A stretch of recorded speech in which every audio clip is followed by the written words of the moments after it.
शांति बाबा। आज 12 अक्टूबर 2023 की मुरली है। सदगुरु वार की मुरली है।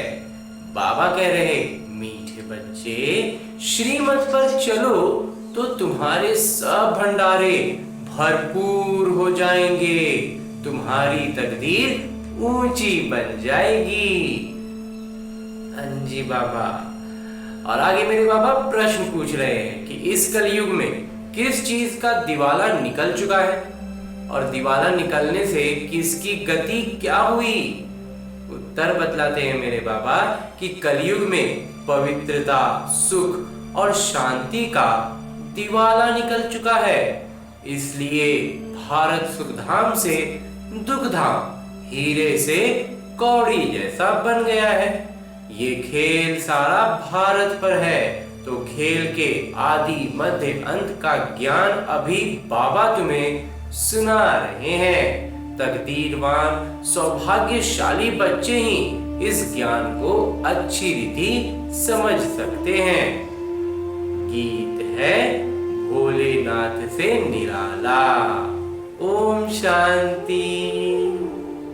और आगे अपने ब्राह्मण जीवन में धारण करने के लिए प्रमुख बिंदुएं जो आज की मुरली से लिए गए हैं वो है कि जीते जी बाबा पर बलि चढ़ना है, अर्थात बाबा का बनकर बाबा की ही श्रीमत पर चलना है। आप समान बनाने की सेवा करनी है। अविनाशी ज्ञान रत्नों का दान कर जगदम्बा समान सर्व की मनोकामनाएं पूर्ण करने वाले बनना है। जी बाबा। और आगे मेरे बाबा वरदान दे रहे हैं। वरदान देते हुए मेरे बाबा कहते हैं, सेवाओं में सदा सहयोगी बन, सहज योग का वरदान प्राप्त करने वाले विशेषता संपन्न भव।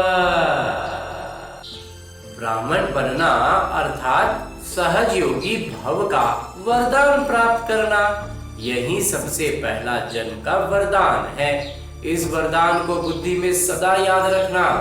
ये है वरदान को जीवन में लाना। जो वरदान मिला ना उसको अपने कार्यों में, अपने जीवन के नित्य प्रति समय में उसको इस्तेमाल में लाना, याद में रखना और उसके अनुसार कर्म करना, ये होगा जीवन में लाना। तो वरदान को कायम रखने की सहज विधि है सर्व आत्माओं के प्रति वरदान को सेवा में लगाना।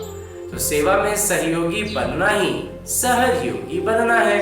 तो इस वरदान को स्मृति में रख विशेषता संपन्न बनो। हाँ जी बाबा।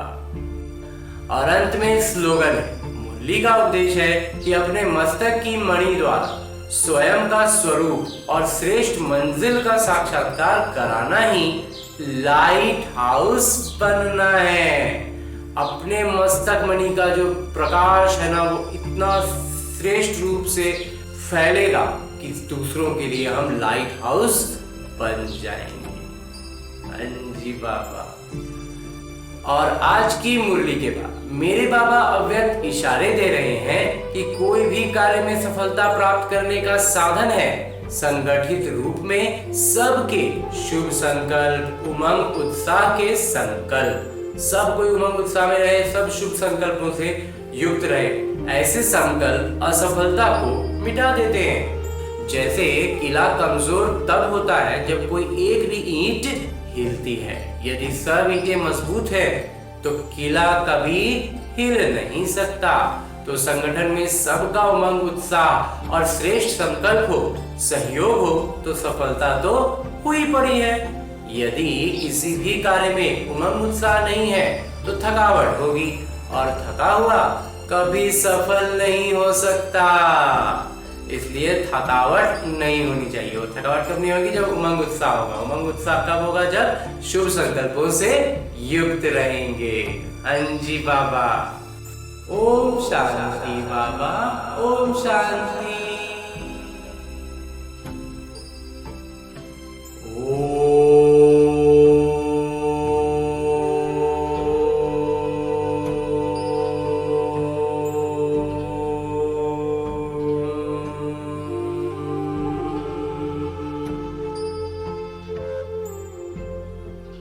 शांति।